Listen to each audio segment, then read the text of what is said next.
वाराणसी से सांसद बने नरेंद्र मोदी और नरेंद्र मोदी के लिए वाराणसी में संसदीय कार्यालय खोला जा रहा है। कहने को वो संसदीय कार्यालय है, लेकिन माना जा रहा है कि वो वाराणसी में एक मिनी पीएमओ है, जहां से वाराणसी के विकास की रूपरेखा तैयार होगी।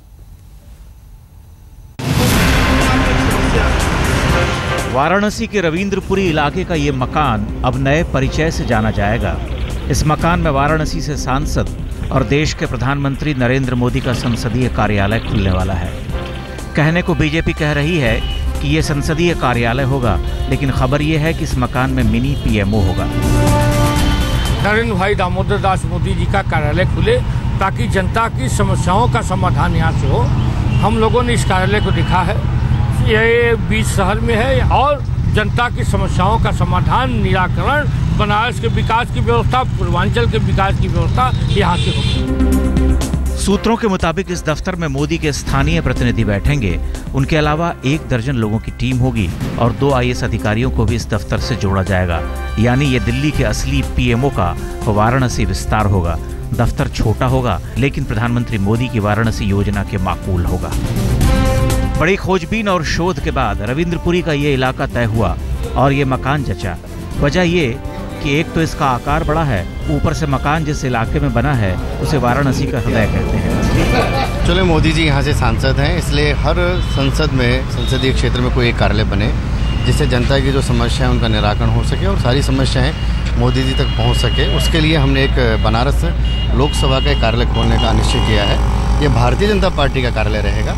इस क्षेत्र की समस्याएं और जनता से मिलने के लिए भारतीय जनता पार्टी के वरिष्ठ कार्यकर्ता यहाँ पर बैठकर जनता की समस्याओं का समाधान करेंगे। इस कार्यालय का उद्घाटन 20 अगस्त को किया जाएगा और उद्घाटन करेंगे उत्तर प्रदेश में बीजेपी का पुनरुद्धार करने वाले पार्टी के नए अध्यक्ष अमित शाह। दफ्तर आधुनिक साजो सामान और तकनीक से लैस होगा। यहीं से जनता की समस्याएं सुनी जाएंगी और सीधे प्रधानमंत्री को सूचना दी जाएगी। समस्याओं का निदान उनके ही आदेश पर होगा। प्रधानमंत्री ने संसदीय क्षेत्र में अभी अपना प्रतिनिधि नियुक्त नहीं किया है, लेकिन पार्टी के पदाधिकारी उनके प्रतिनिधि की भूमिका में होंगे। ये मकान लगभग 4000 स्क्वायर फीट में बना है। इसमें 4 कमरे और 3 हॉल हैं। यहाँ पार्किंग से लेकर ठहरने तक की उत्तम व्यवस्था है। चुनाव से पहले मोदी को वाराणसी से बड़ी उम्मीदें थीं, जो पूरी हो गईं। अब वाराणसी को मोदी से उम्मीदें हैं, जिन्हें पूरा करने का समय आ गया है। ये तैयारी उसी की है। जल्द ही यहाँ बीजेपी संसदीय कार्यालय का बोर्ड लगेगा, लेकिन उसकी सार्थकता तभी सिद्ध होगी जब वाराणसी के जीवन में इस कार्यालय से कोई गुणात्मक बदलाव आएगा। वाराणसी से नीतीश कुमार पांडे के साथ आज तक ब्यूरो। वाराणसी के विकास की योजना तैयार कर ली गई है। 20 अगस्त से इस पर काम शुरू हो जाएगा। शुरुआत शहर के सफाई अभियान से होगी। मकसद शहर के सर्वांगीण विकास का है, लेकिन वाराणसी के मूल स्वरूप से कोई छेड़छाड़ नहीं होगी। और ने किया या न किया, सवाल ये है मोदी क्यों न करे। और इसलिए भाइयों बहनों, मैं इस धरती पर आया हूं कुछ करने के लिए। आपके बीच आया हूं आपका साथ सहयोग लेकर के ये विश्व की आध्यात्मिक राजनीति के, आध्यात्मिक राजधानी के रूप में फिर से हमारा ये बनारस कैसे दुनिया के सामने चमकने लगे। अब इस वादे को पूरा करने का वक्त आ गया है। तैयारियां भी शुरू हो गई हैं।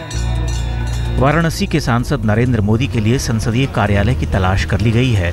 बस वाराणसी की आत्मा को बचाते हुए उसकी काया को बदलने की दरकार है। वाराणसी के विकास पर मोदी के ऐलान के बाद कई कंपनियां सामने आई हैं, जो वहां की साफ सफाई, पर्यटन और बुनियादी ढांचे से जुड़ी परियोजनाओं के लिए काम करना चाहती हैं। कई कंपनियों की मोदी की टीम से बातचीत भी चल रही है। जिन लोगों ने वाराणसी के विकास से जुड़ी मोदी की 2 बैठकों में हिस्सा लिया है, उनका कहना है कि मोदी ने काशी विजन को लागू करते हुए शहर के पौराणिक स्वरूप को सुरक्षित रखने की बात कही है। वाराणसी में 20 अगस्त से सफाई अभियान की शुरुआत होगी, जिसके पहले नगर निगम को जोर शोर से काम करने को कहा गया है। जीत के बाद सफाई की बात करते हुए नरेंद्र मोदी ने कहा था कि गांधी जी की 175वीं वर्षगांठ पर साफ और स्वच्छ देश की श्रद्धांजलि उन्हें दी जाए।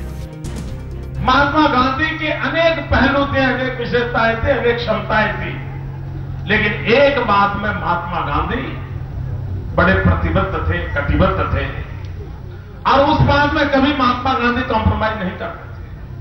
और वो उनके मन का भाव रहता था सफाई। महात्मा गांधी के 150वीं जयंती अगर मनानी है तो क्या देश महात्मा गांधी के एक आग्रह को पूरा कर सकता है, और वो है सफाई। भाइयों बहनों, ये भी एक भारत मां की सेवा करने का तरीका है। काशी को आध्यात्मिक राजधानी बनाने की पहली शर्त है काशी साफ सुथरा। इसके अलावा नरेंद्र मोदी वाराणसी में पर्यटन केंद्र, स्थानीय हवाई अड्डे का विकास, विदेशी यात्रियों के लिए वीजा ऑन अराइवल जैसी सुविधाएं चाहते हैं। मोदी वाराणसी में ग्लोबल स्टैंडर्ड की state of art music academy भी बनाना चाहते हैं। नीतीश कुमार पांडे, वाराणसी, आज तक।